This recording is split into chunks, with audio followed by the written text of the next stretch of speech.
Hi everyone, welcome back to my channel. So this background you see here is fake. This is how my original background looks like. In this video, I'm going to give you a step-by-step tutorial on how I'm able to transform my background from this clear white background to this amazing realistic looking background. Let's get started. So the first tool I use is called Sync AI. In order to get a realistic background, you first need to be able to generate an image, and you could use a number of tools to generate your images.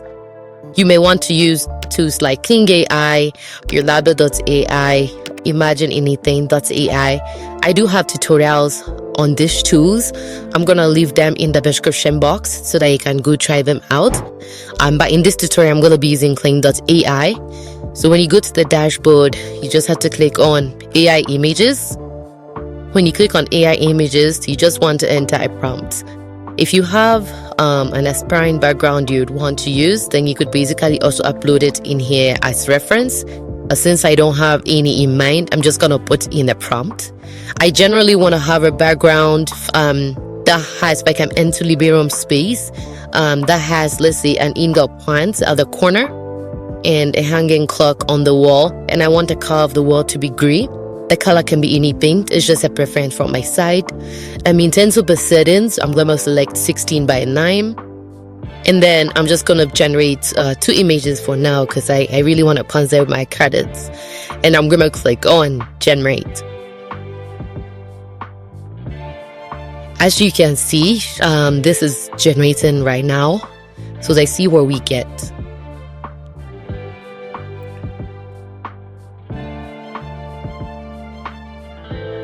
Okay, so I have 2 backgrounds here.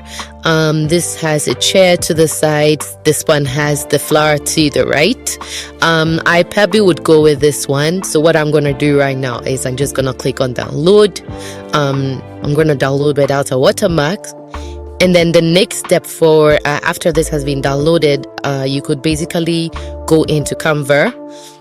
If you want to add additional touches, or you could also upscale the image in here by using the F2 button. I don't think I want to do anything much to this image, so because I think it's high quality anyways. So what I'm gonna do next is I'm just gonna go into CapCut.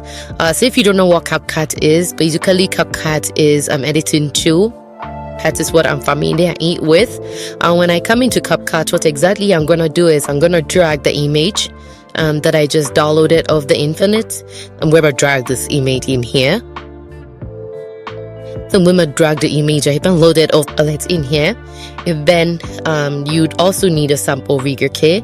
You need your original video. So in this case, this is my original video. As you can see, I have this in a clear main background.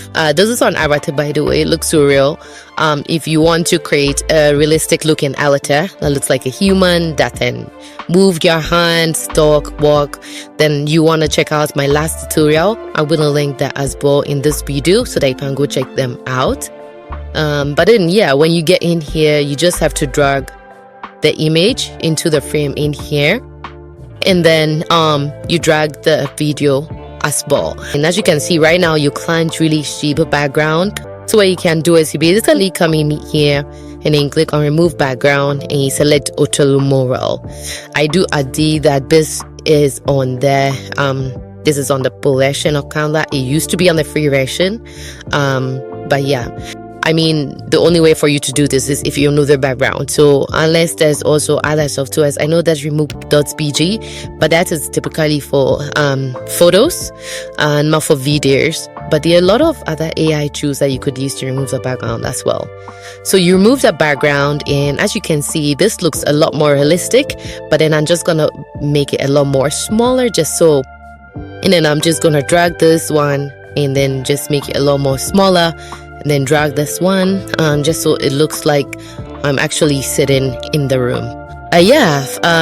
This looks a lot more realistic. I'm gonna play the outcome for you so that you see, and if you could tell if this is actually like realistic enough. Let me know in the comment section below if you would want to try this out. Let me know what you think about this tutorial, and if you enjoyed this tutorial, then don't forget to give it a thumbs up, subscribe to my channel, and let me know if there are other tutorials you would like to see as well, and I would happily do that as well. But for now, thank you for watching, and see you in the next one.